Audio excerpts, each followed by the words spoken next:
자, 우리 보시면요. 48쪽입니다. 48쪽이고요.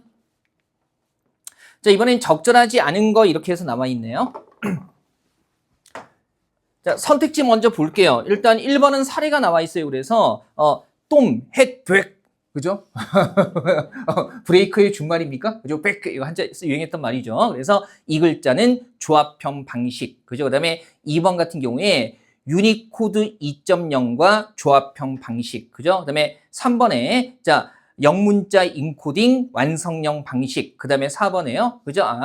입력과 그 다음에 코드 할당 이런 것들이 나와 있네요. 그죠? 주어 목적어 쪽 입력과 코드 할당 그러면 한번 가볼게요. 일단 1문단 한번 보시면 영문자와 달리 한글은 이라고 이해하고 있거든요. 그러면 한글의 특성과 영문자의 특성이 뭐라는 걸 일단 전제하고 있는 거예요. 서로 대조된다라는 거, 반대된다는 거 전제하고 있는 거고요. 자, 영문자와 달리 한글은 여러 가지 자모를 조합해서 글자를 만들기 때문에 다양한 인코딩 방식, 인코딩을 생각할 수 있으면 그럼 이런 거죠. 영문자는 인코딩 방식이 다양하지 않다는 겁니다. 그리고 한글은 인코딩 방식이 다양하다는 거고요. 그죠? 그러면서 자, 한글의 코딩 방식, 다시 말해 컴퓨터에서의 한글 구현 방식은 크게 조합형과 완성형으로 구분할 수 있는데 보니까 조합형은 한글의 모든 자모에다가 일련의 코드를 할당하고요. 그죠? 그 다음에 이를 불러와 조합해서 글자를 구현하는 방식임에 반해서 완성형은 좀 다르죠? 그러니까 얘는 얘 보니까 자음과 모음 각각의 코드 부여해서 불러오는 거고 완성형은 만들어진 글자 뭡니까? 가, 각, 간, 갈 해가지고요. 이미 만들어진 글자 각각의 코드를 할당해서 불러오는 방식이래요. 그럼 여기서 우리가 정보가 좀 생략돼 있는 건데 영문자와 달리 한글은 뭐와 뭐까지 생각할 수 있는 거예요? 무슨 방식? 조합형과 뭡니까? 완성형을 생각할 수 있는데 그러면 보세요. 이거 지금 얘 나와 있는 거 보면 영문자는요. 한글만큼 다양하지 않은 건 맞고 그러면 영문자는 조합형을 쓰는 거겠어. 둘 다 쓰는 건 당연히 아니고요. 영문자는 조합형을 쓰겠어요? 완성형을 쓰겠어요? 조합형을 쓰겠죠. 왜냐하면 지금 이렇게 초성과 중성, 종성까지 모아서 글자를 만드는 건 뭐만의 특성이기 때문에 한글만의 특성이기 때문에 영문자에서는 완성형, 영문자 이렇게 쓰진 않잖아요. 그죠? 이렇게 쓰진 않으니까 그래서 영문자에서는 뭐 쓴다는 걸 우리가 생각해 볼 수 있어요. 조합형만 쓰고 한글에서는 조합형과 완성형을 쓴다. 이것까지 생각할 수가 있겠죠.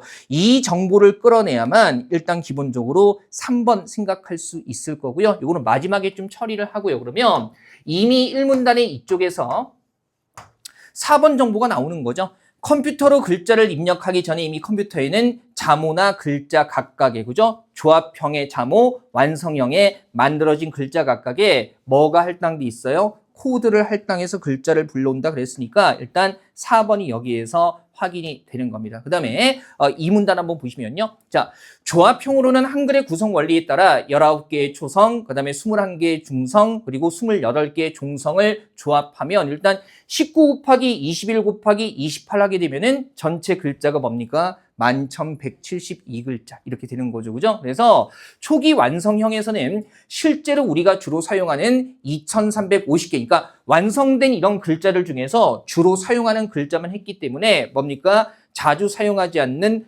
똥, 햇, 백 이런 것들은 쓸 수 없었다는 겁니다. 그죠? 다만 이거 쓸 수 없었던 게 어떤 거예요? 초기 완성형 방식이어서 그다음에 이를 보완하기 위해서 그러면 이를 보완한다라는 것은 어떤 글자까지 쓰기 위해서 똠, 햇, 벳 이런 글자까지 쓰기 위해서 뭐가 나왔어요?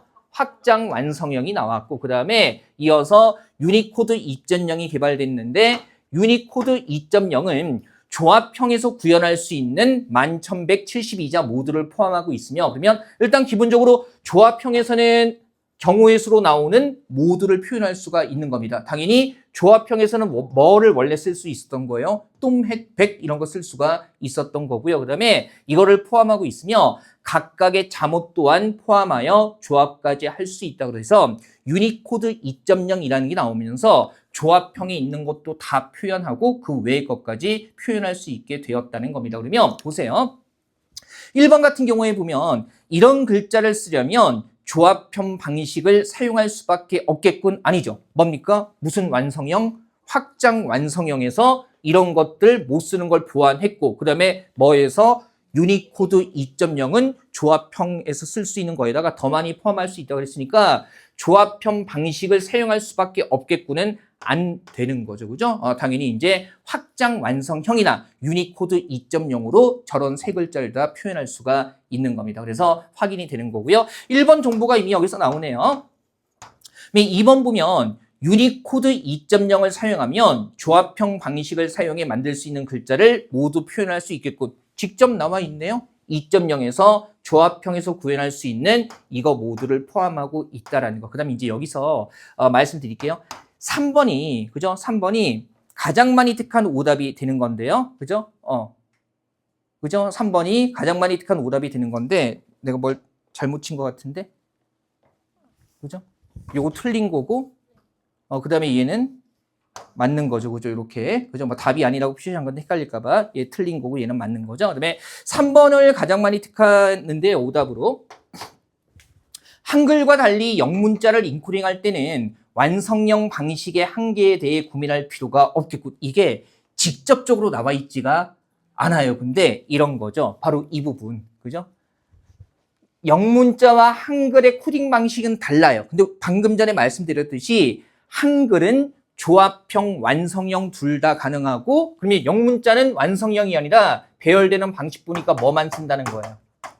영문자는 둘 다가 아니라 조합형을 쓰는 거고, 그죠? 조합형만 쓰는 거고, 그 다음에 지금 이 문단에서 얘기하는 초기에 한계가 있었던 것은 뭡니까? 완성형에서 한계가 있었던 거죠. 그러면 영문자는 뭐만 쓰기 때문에, 조합형만 쓰기 때문에 완성형이 가지는 한계를 고민할 필요가 없겠죠. 그래서 이런 식으로 추론이 되는 겁니다. 그래서 3번도 맞는 거예요. 그죠? 힌트가 저기 있었어요. 영문자와 달리 한글은 여러 가지. 그러면 여러 가지면 조합형과 완성형. 근데 방식 보니까 조합형은 각각의 자모에 코드를 할당하는 방식이고, 그러면 영어로 따지면 A, B, C, D 각각의 코드를 할당하는 방식일 거고, 영어는 완성형을 쓰지 않았다는 얘기죠. 그죠? 그 다음에 이 문단에서 얘기하는 한계는 어디에서 발생했던 한계입니까? 완성형에서 발생했던 한계이기 때문에, 그러면 조합형을 쓰고 완성형을 쓰지 않는 영문자에서는 한글에서처럼 완성형을 썼을 때 한계라는 게 생기지는 않았겠죠. 그죠? 그래서 3번은 그런 식으로 연결이 되는 겁니다. 아마 이 문제 풀 때요, 3번은 좀, 그럴 듯 알쏭달쏭 했을 텐데, 4번이 너무나도 어때요? 그죠? 너무나, 3번은 알쏭달쏭 했을 텐데, 4번이 아니라 몇 번이? 1번이 너무나 명확하게 보였기 때문에 잘 모르겠는 것과 명확한 게 있으면 당연히 뭘 답으로 택해야 돼요? 명확한 걸 답으로 택해야 할 겁니다. 그죠? 실제 문제 풀 때도 좀 참고하시고요. 다만 정리하는 단계니까 3번이 어떤 식으로 설명이 되는지 그거 한번 보시면 되겠습니다. 자, 그 다음에 8번 문제. 얘도요, 쉽게 생각하면 쉬운데 꼼꼼히 따져보면 좀 까다로운 측면이 있어요. 보죠. 이 8번 문제 같은 데서 우리가 아까 전략에서 했던 대우를 활용하는 방식, 이런 것들 써볼 수 있습니다. 보세요. 적절하지 않은 거고요.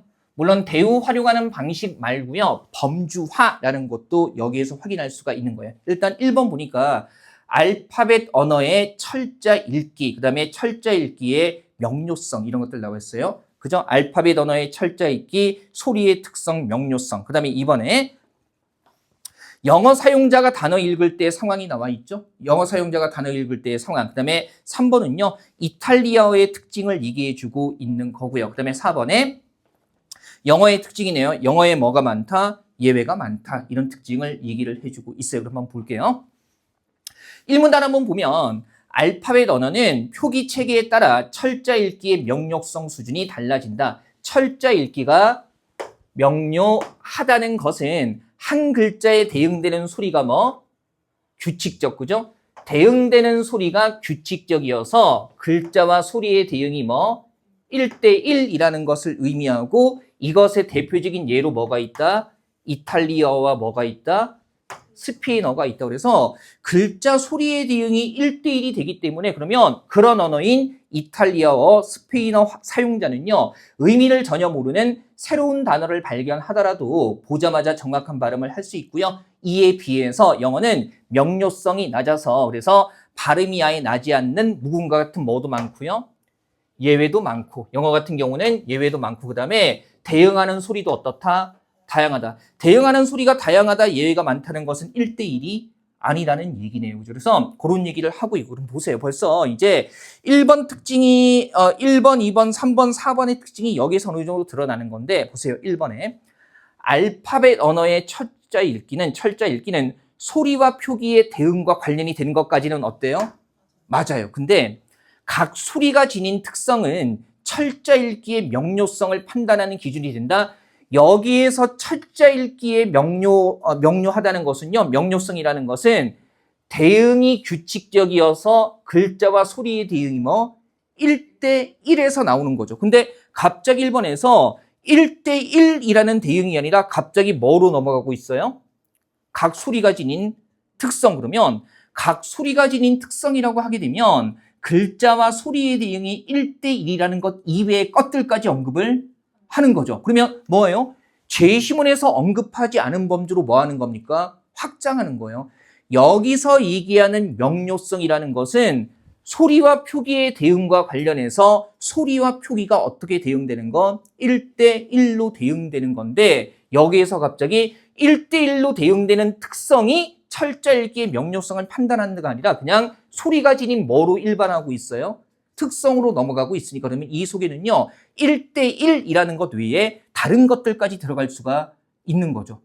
그죠? 각 소리가 지닌 특성, 그러면 1대1이라는 거 포함해서 다른 것들까지 들어갈 수가 있는 건데, 다른 요소들은 본문에서 언급을 해요, 안 해요? 제시문에서 안 하고 있기 때문에 1번은요 범주를 확장해 버린 셈입니다. 그죠? 우리 아까 전략 첫 번째 거, 그죠? 범주를 확장하거나 축소한 것은 뭐가 된다? 그죠? 적절한 추론일 수가 없다는 겁니다. 그죠? 그래서 그거 생각하면 의외로 단순하게 풀 수 있는 겁니다. 선생님, 1대1이라는 것도 특성이잖아요. 맞아요. 근데 그게 1대1이라는 그 특성이 명료성을 결정하는 거지, 그거 외에 다른 특성은 명료성과 관련성을 확인할 수가 없습니다. 따라서 1번은요, 범주를 확장해서 틀리는 거예요. 그죠? 그 다음에 조금 가볼게요. 이 문단 한번 보면, 나머지 이 문단까지 보고 볼게요.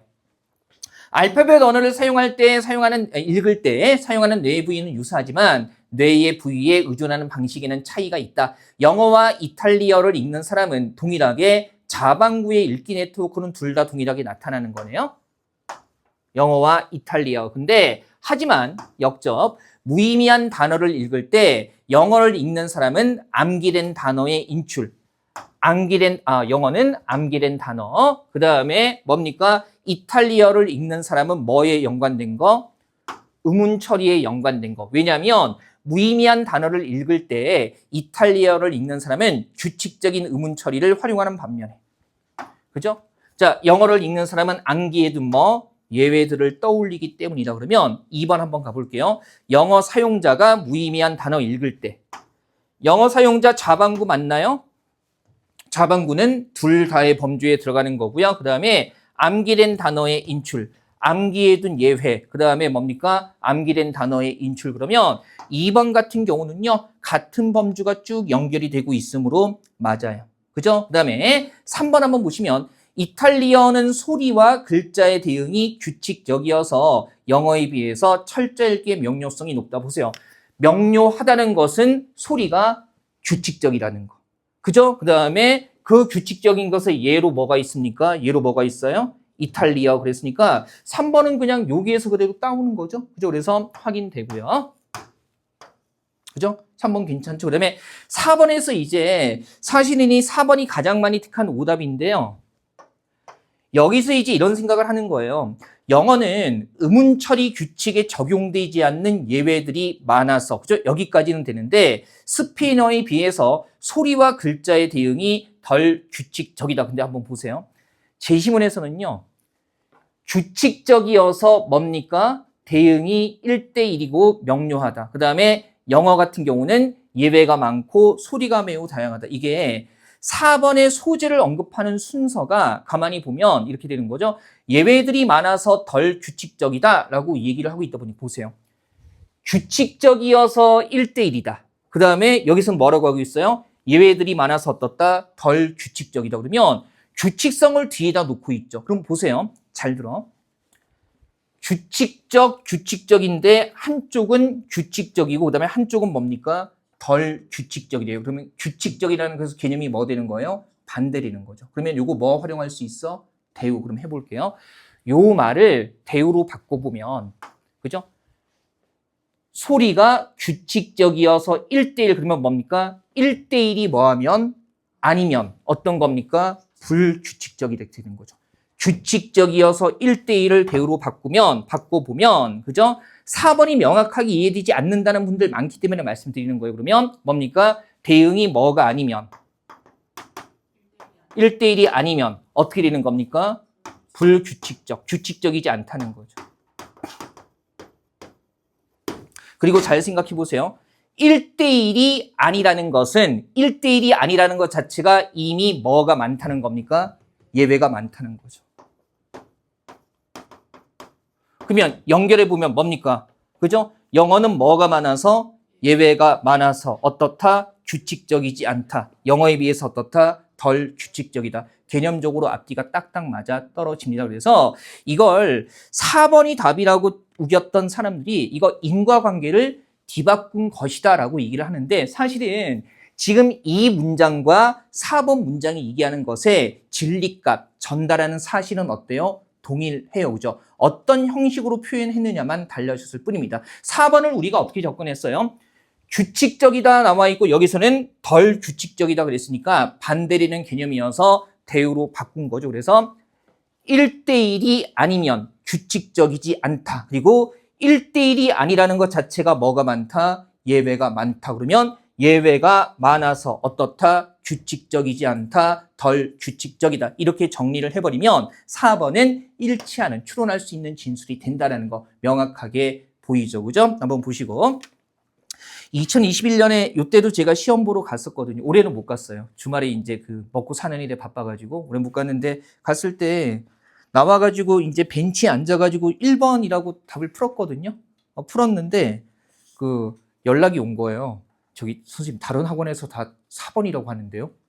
그래가지고 그래요? 뭐 저기 뭐 답이 다를 수 있지 뭐 그냥 제가 아니면 그냥 사과할게요. 잘못 풀어서 죄송하다고. 그래서 냅두세요. 뭘 고쳐요. 냅뒀는데 아니나 다를까 그 조금 지나고 나서 답이 발표됐는데 1번으로 나왔죠. 그래가지고 뭐 아니면 어차피 가르치는 것도 아니고 내가 직접 가서 한번 풀어보는 건데 뭐 어떻습니까? 그까짓 거 그죠? 근데 어쨌든 저 풀 때 이렇게 풀었어요. 그래서 굳이 학원에서 연락이 와가지고 선생님 4번으로 선생님도 고치시는 게 낫지 않아요? 그러니까 묻어가라는 거죠. 여러 사람에게. 근데 뭐 아니 해보니까 이렇게밖에 안 되는데 이걸 왜 4번으로 고쳐야 되지? 이런 생각을 했었습니다. 그죠? 예, 옛날 얘기입니다. 옛날 얘기.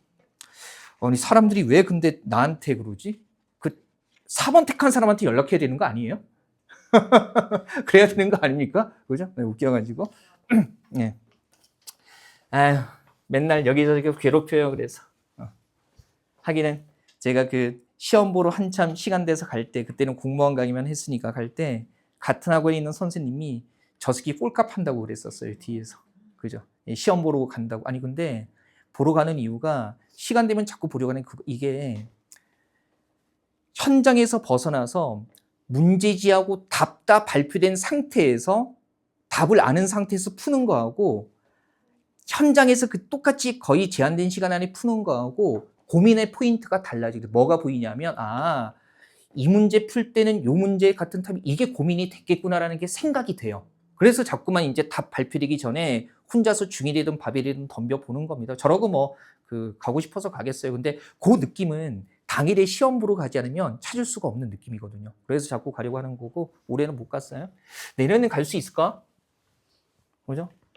내년에는 저기 국가직은 저기 토요일이니까 그죠? 갈 수 있다면 어쨌든 이쪽 지역 가까이로 해서 그죠? 여러분과 함께 움직이는 쪽으로 움직이는 감사합니다. 움직이는 쪽으로 생각을 하려고요.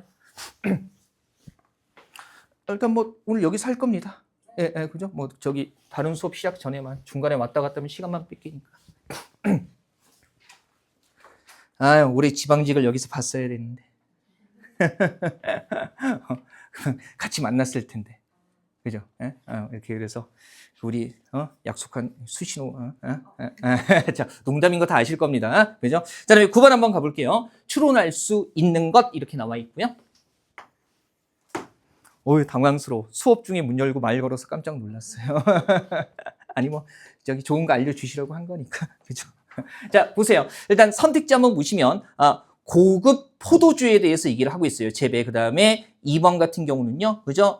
쭉 이 조지아를 잇는 선 남쪽. 그래서 이 선의 위치를 얘기하고 있고요. 그 다음에 선의 위치. 3번에 식사용 포도주가 눈에 띄죠. 그 다음에 4번 같은 경우는 고급 백포도주의 품질 이런 것들 이야기를 하고 있네요. 일단 큰 축으로 잡으시고요. 지문이 상대적으로 길기 때문에 이게 2021년도 문제였는데 지문이 상당히 긴 축에 속하는데 한 문제 나왔습니다. 그죠? 지문이 길어도 한 문제 나왔던 거고요. 그러면 한번 가보죠. 자, 1문단부터 보면 우리 그 교재 페이지 기준이에요. 1문단의 5번째 줄 한번 보시면요. 그죠? 뭐라고 나와 있나요? 뭐가 나와 있죠? 그죠? 일상적으로 마시는 뭐? 식사용 포도주. 그죠? 하면서 나와 있네. 몇 번에 있는 겁니까? 식사용 포도주? 어디에? 3번에 있죠. 그죠? 그래서 고급 포도주와는 다른 저렴한 포도주가 쓰이며 술이 약한 사람들은 여기에 물을 섞어서 마시기도 한다라는 거. 그죠? 근데 잘 봤더니요. 지금 고급 포도주와는 다른 저렴한 포도주고 물 섞는 것도 여기니까 어디에 섞는다는 거예요? 저렴한 포도주에 물을 섞는다는 건데 3번 같은 경우는요. 어디에 섞는다고 나와 있어요? 고급 포도주에 물을 섞었다고요? 안 되는 거죠. 그죠? 3번 확인됩니다. 3번은 틀린 거고요. 아니, 고급 포도주면 그냥 마시면 되지 않을까요? 그냥 생각을 해보면. 어쨌든, 뭐, 그런 통념에 상관없이 제20문에서 확인이 되는 거고요. 그 다음에 이 문단의 셋째 줄 와서 보시면요. 쭉 읽으면서 점검해야 되죠. 자, 자연 상태에서는 포도가 자라는 북방 한계가 이탈리아 정도에서 멈춰야 했지만 중세 유럽에서 수도원마다 온갖 노력을 기울인 결과 포도 재배가 상당히 어디까지? 북쪽까지 올라갔다. 그러면 포도 재배할 수 있는 그 북방 한계선이 루아르강 하구로부터 그죠? 크림반도와 조지아를 잇는 선. 그러면 이탈리아에서 어디로 올라간 거예요? 북쪽으로 올라간 선이니까 그러면 이탈리아는 반대로 이 선에서 어디 있는 겁니까? 남쪽에, 아래, 즉 남쪽에 있는 거죠. 그래서 루아르강 하구로부터 이 선이 남쪽에 있는 게 아니라 아니 이 선은 분명히 이탈리아에서 어디로 올라갔다? 북쪽으로 올라갔다고 했으니까 선은 북쪽에 있는 거고 이탈리아는 이 선보다 남쪽에 있는 거죠. 따라서 2번도 틀린 겁니다. 그죠? 뭐 약간의 말 장난을 한 건데 어렵지는 않아요. 근데 북쪽으로 올라갔으니까 더 북쪽에 있겠죠. 그 다음에 우리 계속 3문단에요. 6번째 줄 보시면요. 자, 6번째 줄 맨 오른쪽에 그러므로 이렇게 나오는 부분이 있어요. 그죠? 자, 이거는 되게 직접적이죠. 그러므로 고급 포도주 주요 생산지는 보르도나 부르고뉴처럼 너무 덥지도 않고 너무 춥지도 않은 곳이다. 그래서 다만 달콤한, 이거 예외가 있네요. 항상 이런 예외적인 정보 조심해야 되죠. 그러면 달콤한 백포도주의 경우에 샤토 디캠처럼 뜨거운 여름 날씨가 지속하는 곳에서 명품이 만들어진다. 그러면 1번에 고급 포도주가 모두 덥지도 춥지도 않은 곳에서 재배된다는 건 말이 안 되는 거죠. 분명히 어떤 예외가 있었어요. 달콤한 백포도주는 어디? 뜨거운 여름 날씨. 그래서 요거 1번이 확인이 되는 겁니다. 1번도 틀린 거죠. 그죠? 그 다음에 자 마지막 4번 남았는데요. 4문단의 5번째 줄입니다. 5번째 줄에 이렇게 나와 있죠. 대부분의 백포도주 이렇게 시작하는 부분이 있어요. 대부분의 백포도주 혹은 중급이야 적포도주는 시간이 지날수록 오히려 품질이 떨어진다. 그죠? 시간이 흐를수록 품질이 개선되는 것은 딱 뭐예요? 일부 고급 적포도주에만 한정된 거고 거기에다가 딱 뭡니까? 병에 담아서 뭘 끼웠을 때 코르크마개를 끼웠을 때 한정돼 있는 겁니다. 그죠? 고급 적포도주 중에서 병에 담아 코르크마개를 끼운 거. 그죠? 그래서 한정되고 있는 건데 그러면 4번 보면 병에 담겨 코르크마개를 끼운 고급 뭐라고 했어요? 백포도주는 이 범주에 들어가요? 안 들어가요? 안 들어가죠. 따라서 품질이 개선되지 않을 것이다가 맞는 진술이 되는 겁니다. 그죠? 당연히 마지막 문단에서 한정하고 있기 때문에 이 한정된 범주에 들어가지 않는 것은요, 그죠? 품질이 개선되지 않을 거라는 거, 요 한정되는 정보 잘 활용하시면 되겠죠, 그죠? 그래서 요거 보시고요. 사실은 선택지 4번에 접근하는 거하고 1번에 접근하는 게 둘 다 비슷한 원리인데 1번 같은 경우에 아까 우리가 확인했듯이 뭐가 있었어요? 예외가 있었기 때문에 범주를 딱 하나로만 얘기할 수는 없는 겁니다, 그죠? 그래서 1번에서는 뭐가 문제가 되는 거예요? 모두라고 얘기하고 있는데 여기에서는 뭐가 있다? 다만이라는 예외가 있기 때문에 1번의 모두라는 진술은 틀린 진술입니다. 상대적으로 1번을 오답으로 많이 택해서요. 다시 한번 말씀드리는 거예요. 자, 그래서 이렇게 추론하는 문제에서 범주, 그러니까 확장하는 거, 축소하는 거, 그다음에 예외적인 경우 이런 범주와 관련된 요소들은요. 추론할 때 상당히 중요한 기준이 됩니다. 한번 보시면 되고요. 10번 한번 가보죠. 10번. 자, 이끌어낼 수 있는 주장과 이게 주제 자체를 찾는 거라기보다는 주장과 가까운 입장을 찾는 거죠. 그죠? 가장 가까운 것 이렇게 얘기하고 있어요. 주장과 가까운 것을 찾는 거기 때문에 단순한 일치 문제는 아니고요. 그렇다고 해서 또 주제를 찾는 문제에 딱 부합하는 것도 아니고 글 전체의 입장을 기본적으로 파악한 다음에 유사한 것을 추론해야 되는 영역이 되는 거죠. 그러면 일단 글의 중심 내용 좀 정리 좀 해보죠. 자, 1문단 보면요. 우리 시대의 가장 두드러진 성향 하나는 시장과 시장 친화적 사고가 시장과는 거리가 먼 기준의 지배를 받던 전통적 삶의 영역까지 파고든다는 점이다 라고 하면서 이를 태면이라고 지금 뒤에서 뭘 들어주고 있는 거예요? 사례, 그죠? 예를 들어주고 있는 겁니다. 그러면 1문단에서 말하고자 하는 바는 우리 시대의 두드러진 성향으로 시장과 시장 친화적 사고가 시장과는 거리가 먼 기준의 지배를 받던 전통적인 삶의 영역까지 파고든다는 얘기를 하고 있는 겁니다. 그죠? 그래서 이제 예 들고 있는 거 보면 병역, 죄수신문 같은 거, 그 다음에 임신과 출산, 그 다음에 뭡니까? 콩팥 같은 거, 장기 이식하는 거, 그 다음에 학업 성취도, 뭐 성적, 이런 것들이 여기서 말하는 다 뭐가 되는 거예요? 시장 친화적인 사고가 어디까지 파고든 사례, 전통적 삶의 영역까지 파고든 사례가 되는 거죠. 그래서 1문단에서 얘기하고 있는 이런 사례들이 다 시장적인 사고가 침범한 어떤 영역, 전통적 삶의 영역이라는 거, 그거 생각을 일단 해 두시고요. 그죠? 해 두시고요. 자, 괜찮습니까? 이 추론 부분은 조금 다른 부분에 비해서 생각을 해야 되기 때문에 정신 소모가 심합니다. 그죠? 우리 왜 운동해도 배고프지만 뇌를 많이 써도 배고파지거든요. 그죠? 힘 좀 내시고. 지금 여러분들 뇌로 포도당이 많이 이동하다 보니까 몸에 남아있던 지방조차도 분해가 되면서 허기도 느끼고 체력도 좀 떨어지고 그럴 겁니다. 그죠? 예. 과학적인 설명은 아니에요. 어서 주워드는 거 막 대강 조합해 본 겁니다. 그죠? 저는 문과니까요. 그죠? 어서 주워드는 거 막 주워파는 것이 그건 아닙니다. 저기 뭐 요즘에 과학자를 모여서 얘기하는 유튜브 채널 너무 재밌더라고요. 그리고 나는 정말 놀라운 게 거기 나오는 교수님들이 지적인 대화를 하면서 그걸 농담처럼 재밌게 하면서 웃는 거예요. 그래서 깜짝 놀랐어. 뭐 이걸 가지고 웃는다고?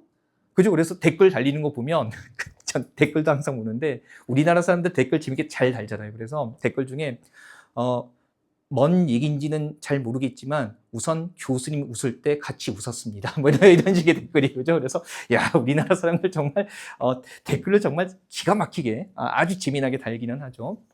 그래서 막 그런 거 막 빛이 거울에 들어갔다가 반사될 때 속도가 0이 됐다가 나오는 거 아니냐? 아니래요. 그런 거. 우리 왜 물건이 벽에 부딪히면 부딪혀서 멈추는 순간 속도가 0이 된다고 생각하잖아요. 근데 빛은 속도가 0이 됐다가 튀어나오는 게 아니래요. 그래서 이거 너무나 놀라우니까 그 이제 과학 지식을 보게 되는 거예요. 그죠? 왜 그런지 궁금해요? 그럼 제가 설명할 수 있는 그러니까 빛은 멈출 수가 없대요. 그래서 빛이 거울에 들어갈 때 빛의 그 빛 에너지가 거울 속에 있는 원자들 주변에 전자로 흡수가 된답니다. 그래서 소멸된대요.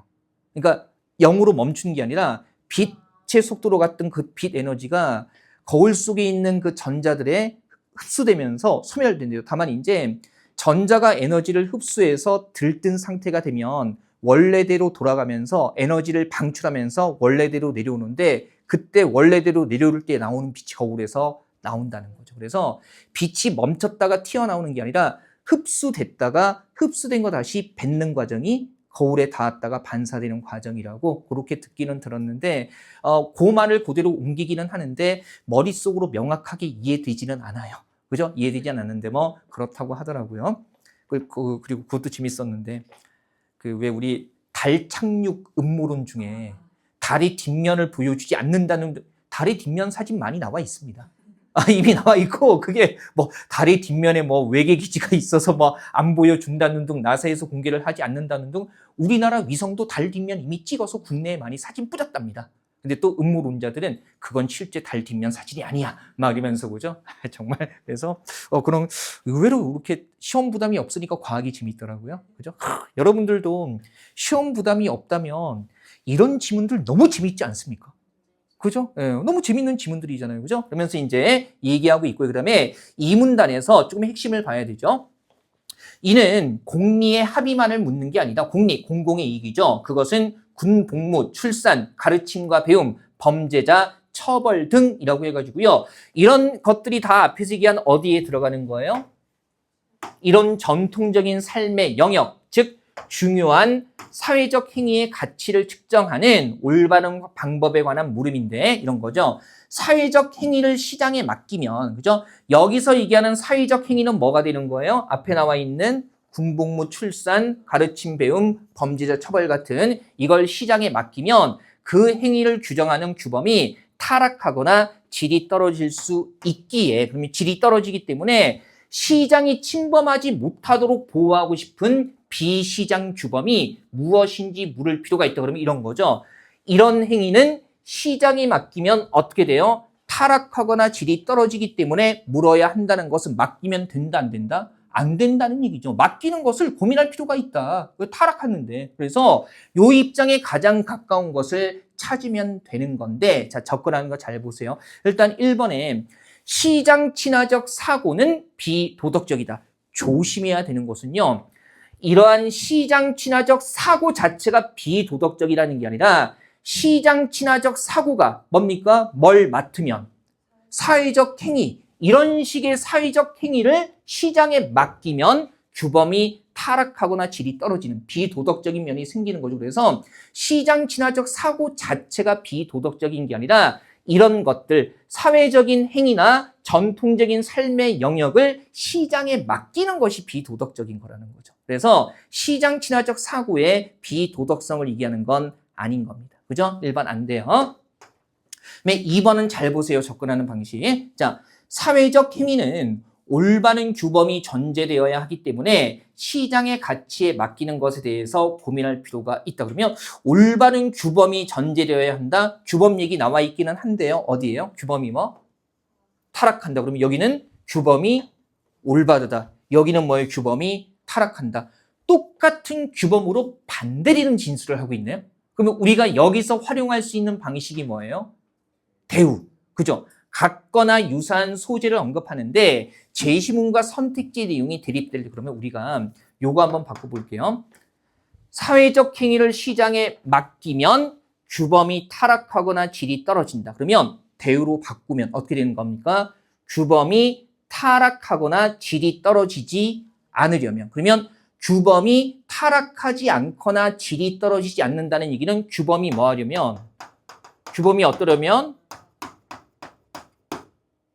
규범이 올바르려면 어떻게 사회적 행위를 시장에 맡기면 안 된다는 거죠. 규범이 올바르려면 시장에 맡기면 안 된다는 겁니다. 그죠? 그러면 이렇게 하고 나서 2번 다시 볼게요. 사회적 행위는 올바른 규범이 전제되어야 하기 때문에 규범이 올바르려면 시장의 가치에 맡기는 것에 대해 고민할 필요가 있다. 시장에 맡겨서는 뭐 안 된다. 그러면 2번의 입장이 가장 가깝습니다. 그래서 답이 2번이 되는 거죠. 괜찮습니까? 그죠? 어떤 식으로 정리했는지 잘 보세요. 그 다음에 3번 보면 전통적인 삶의 영역으로 시장 친화적 사고가 침투하는 이유는 국가가 공리를 추구하기 때문이다. 그런 얘기 있어요? 없어요? 없잖아요. 아니 국가가 공리를 추구하기 때문에 시장 친화적 사고가 침투한다는 얘기는 없습니다. 그냥 공리는 이게 공리의 합의를 묻는 게 아니라 사회적 행위를 시장에 맡기는 것 좀 고민을 해보자라는 얘기를 하고 있는 거니까 이런 게 국가가 공리를 추구한다는 원인으로 아예 안 나와 있고요. 그 다음에 4번은 잘 보세요. 군 복무나 출산, 가르침과 배움 등은 시장과 시장 친화적 원리가 적용되기에 적합한 것들이다라는 거 지금 보세요. 군 복무, 출산, 가르침 등은 어디에 속해요? 중요한 사회적 행위고 이런 행위를 시장에 맡기면 뭐 할 수 있다? 타락할 수 있다는 겁니다. 그러면 타락할 수 있으니까 적용되기에 적합한 게 아닌 거죠. 그렇죠. 그렇게 연결을 해야 되는 거죠. 여기서 가장 많이 택한 오답이 4번인데요. 4번인데 얘는요 지금 이 문단의 흐름을 잘못 이해해서 그런 거죠. 분명히 이런 사례를 얘기하면서 결정적인 표지가 뭐가 있나요? 이런 거 같은 중요한 사회적 행위를 어디에? 시장에 맡기면 뭐 한다? 타락한다. 또 질이 떨어진다. 그러면 타락하거나 질이 떨어지면 맡겨서는 안 된다는 얘기를 하고 있는 거죠. 그래서 단순히 확인되는 개별적인 단어들 말고요. 그 서술되는 서술어 쪽을 보면서 정확하게 내용 파악을 하셔야 합니다. 그죠? 4번 거르고요. 왜 3번이 가장 가까운 주장인지는 아까도 얘기했던 이 대우의 방식으로 바꿔서 보여드렸습니다. 자, 대우가 만능은 아니에요. 만능은 아닌데 무조건 대우로 생각하려고 막 하지 마시고요. 모든 문제가 이럴 수는 없어요. 그죠? 우리가 대우를 적용할 수 있는 것은 소재는 동일한데 그에 대한 진술이 제시문과 선택지에서 서로 뭐 할 때? 반대될 때. 그죠? 그 문장을 그대로 따다 쓴다면 큰 문제가 안 되는데 따다 쓰지 않고 개념적으로 바꿔서 얘기를 하고 있기 때문에 그럴 때는 대우를 활용하면요. 의외로 좀 답의 논리가 명확하게 보입니다. 그죠? 이런 것도 한번 보시고요. 추론 문제는 계속 풀어보고 싶죠.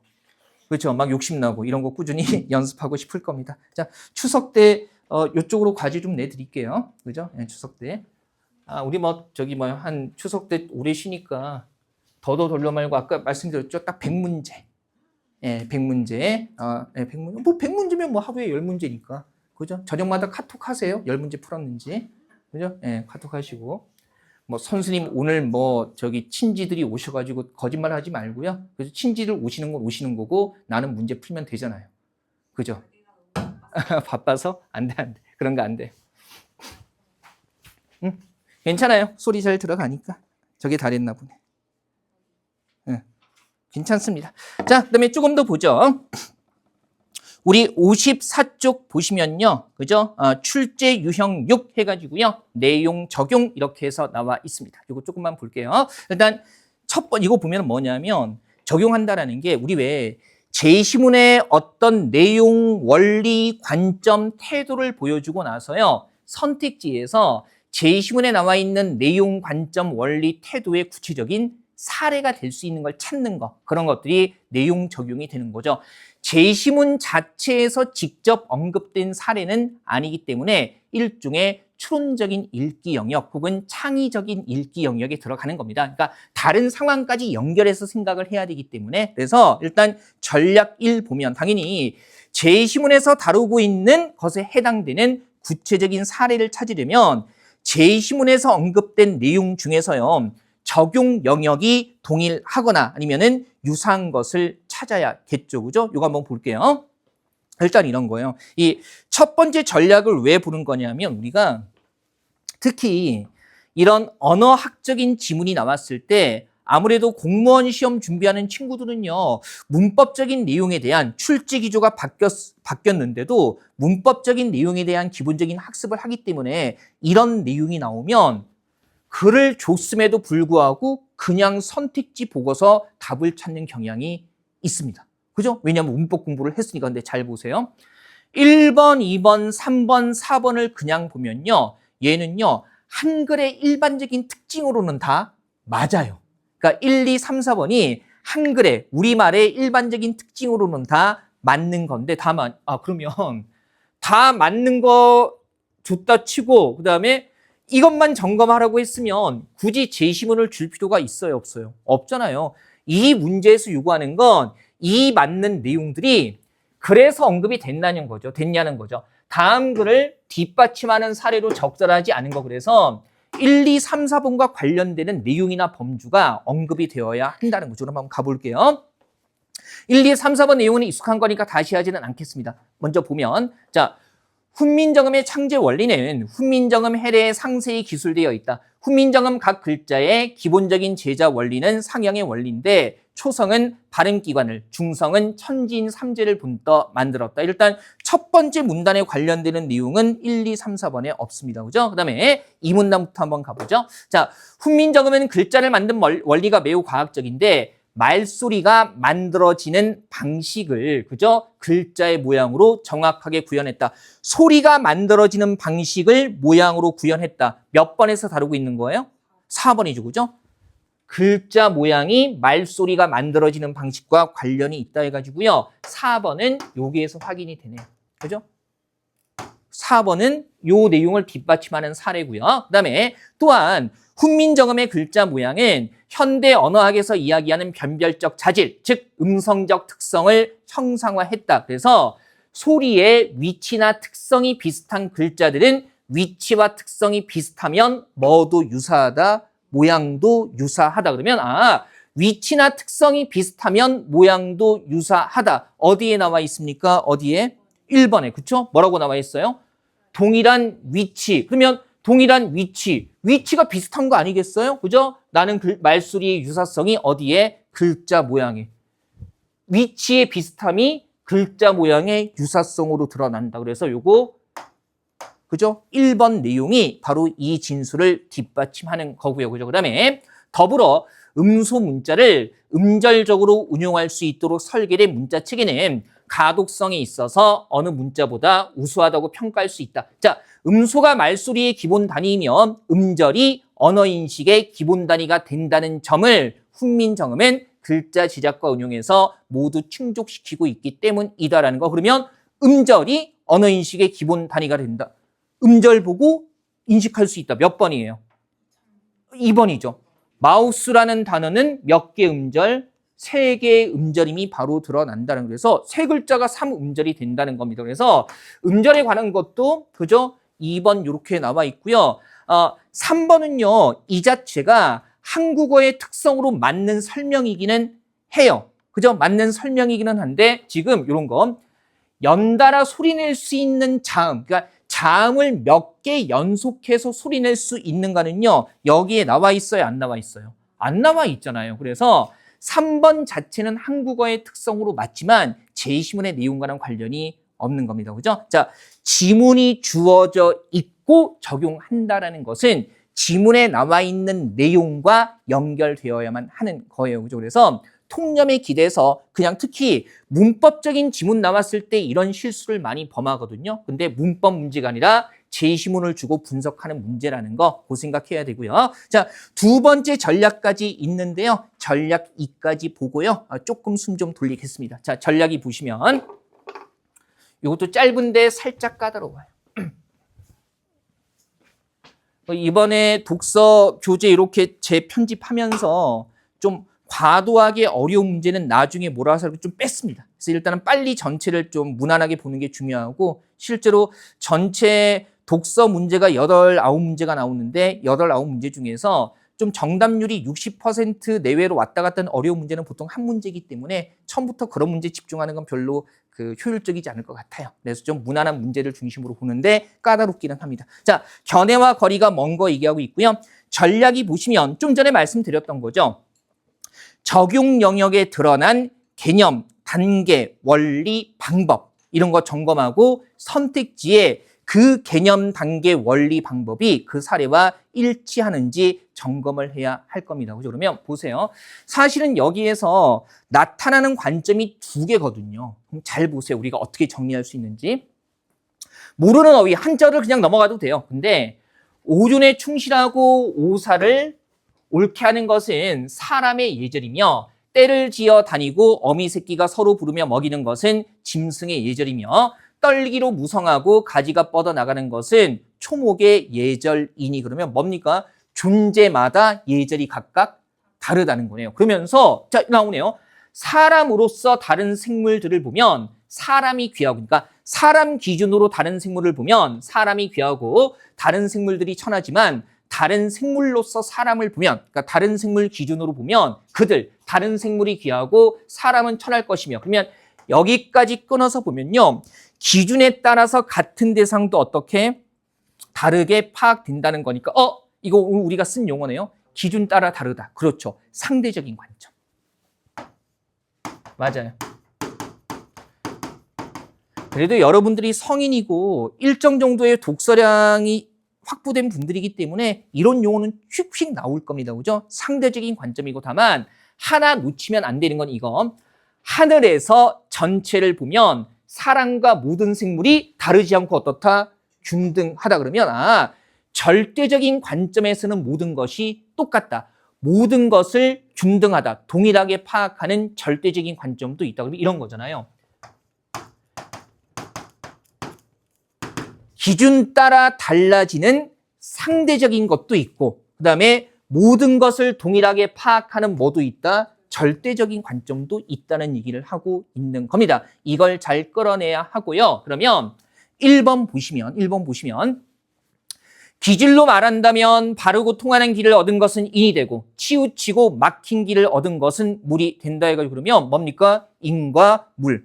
그죠? 그다음에 바르고 통하는 가운데서도 맑고 흐리고 순수하고 불순한 구분이 있고 치우치고 막힌 가운데도 이따금 통하기도 하고 아주 막히기도 하는 차이겠다. 1번은 뭐 얘기하고 있는 거예요? 일단 인과 뭐로 나뉘고 그죠? 물로 나뉘고 그죠? 인 안에서도 맑고 흐리고 순수하고 불순한 게 나뉘고 그다음에 물 안에서 치우치고 막힌 물 안에서도 통하기도 하고 막히기도 하는 게 있다 그러면 뭡니까? 나뉘고 기준 따라 달라진다거나 하나의 기준에서 봤을 때 모두가 똑같다는 언급이 없어요. 그래서 1번은요. 여기서 얘기하고 있는 그 어떤 견해, 관점과도 통하지 않는 겁니다. 그죠? 그냥 달라지고 다른 것 안에서도 또 다르다가 끝입니다. 그죠? 그 다음에 2번은 보면 하늘이 명한 바에서 본다면 그러면 하늘이 명한 바라는 하나의 기준에서 본다면 범이나 사람이나 다 같이 똑같이 뭐예요? 물이어서 사람과 함께 양육돼서 서로 어긋날 수 없다 그러면 하늘이 명한 바라는 기준에서 본다면 모두 뭐라는 점에서 물이라는 점에서 어떻다? 똑같다. 그러면 이거 무슨 관점? 절대적인 관점 얘기해 주고 있는 거죠. 그죠? 그래서 이 부분 끌어내는 게 만만치 않았을 겁니다. 그 다음에 3번 가보죠. 보세요. 아까 우리가 순서 문제에서 봤던 거네요. 여기 이제 선택지로 인용이 되어 있는 건데 물에는 저것 아닌 것이 없고 이것 아닌 것이 없다. 모든 게 저것이기도 하고 이것이기도 하고 그러나 저것으로부터는 보지 못하고 스스로 아는 것만 안다. 그래서 그러므로 결론 보면 저것은 이것 때문에 이것은 저것 때문에 그러면 그 자체로 존재하는 것이 아니라 그 자체가 아닌 다른 것에 기대서 생겨나는 거니까 다른 것에 기대서 생겨나는 것도 일종의 뭐예요? 상대적인 거죠. 그래서 3번도 이 견해와 통하는 겁니다. 그죠? 그 다음에 4번 보면 4번이 가장 많이 택한 오답인데요. 2번 같은 경우는 그래도 하늘이라는 말이 직접 나왔기 때문에 절대적인 관점을 잘 끌어냈을 거예요. 왜냐면 제시문의 마지막 두 줄에서 하늘이라고 얘기하고 있기 때문에. 근데 4번은 보세요. 무릇 생명이 있는 것이라면 사람으로부터 소나 말, 돼지와 염소, 개미 같은 곤충에 이르기까지 삶을 사랑하고 죽음을 싫어하는 법이라고. 어찌 꼭 큰 생물만이 죽음을 싫어하고 작은 생물은 그렇지 않다고 하겠어. 그럼 이런 거잖아요. 어떤 기준으로 보면 어떤 기준? 나와 있는 생명이 있다는 기준에서 보면 모든 존재가 어떻다? 삶을 사랑하고 죽음을 싫어한다는 점에서 어떻다? 마찬가지다. 그러니까 하늘이라는 말이 직접 나오지는 않았지만 생명이 있다는 하나의 기준에서 보면 모든 것들이 죽음을 싫어한다는 점에서 동일하다. 그죠? 그러면 이 하나가 일종의 절대적인 기준이 되는 거죠. 생명이 있다는 절대적 기준에서 본다면 모든 것은 죽음을 싫어한다는 점에서 균등하다, 똑같다는 얘기를 하고 있는 거기 때문에 얘가 바로 이제 제시문에 나와 있는 절대적인 관점과 연결이 되는 겁니다. 괜찮으시겠어요? 그죠? 그래서 이렇게 파악하면 돼요. 그러니까 말 그대로 그 단어 자체가 똑같아요. 똑같이 나왔냐만 보지 마시고요. 원리를 파악해야 되는 거예요. 원리. 그죠? 그다음에 보는 관점 같은 거 그런 것들 파악해야 되는 겁니다. 확인하시고요. 자, 잠깐 숨 좀 돌렸다가요. 우리 좀 마지막 시간 조금만 더 보겠습니다. 적용 문제까지. 네.